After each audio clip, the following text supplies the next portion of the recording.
இது முதலாம் உலகப் போர்க்காலத்தில் பிரான்ஸ் நாட்டினால் தயாரிக்கப்பட்ட ரெனால்ட் எஃப்டி அல்லது எஃப்டி-17 எனப்படும் புகழ்பெற்ற இலகுரக டாங்கியாகும்.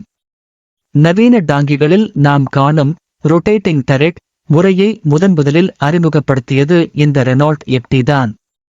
முதலாம் உலகப் போரில் பிரான்ஸ், அமெரிக்கா போன்ற நாடுகள் இதனை பெருமளவில் பயன்படுத்தின.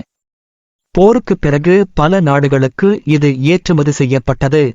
இது முதலாம் உலகப் போரில் நிலப்பரப்பில் இருந்த அகழிகளில் கவிழாமல் கடக்க உதவியது. பெரிய ராட்சத டாங்கிகளை விட இது போன்ற சிறிய டாங்கிகளை அதிக எண்ணிக்கையில் அனுப்பி எதிரிகளை திணறடிக்கும் உத்தியை பிரான்ஸ் பயன்படுத்தியது. போருக்குப் பிறகு அமெரிக்கா, சீனா, ஜப்பான் மற்றும் ஆப்கானிஸ்தான் உள்ளிட்ட பல நாடுகளுக்கு இது ஏற்றுமதி செய்யப்பட்டது.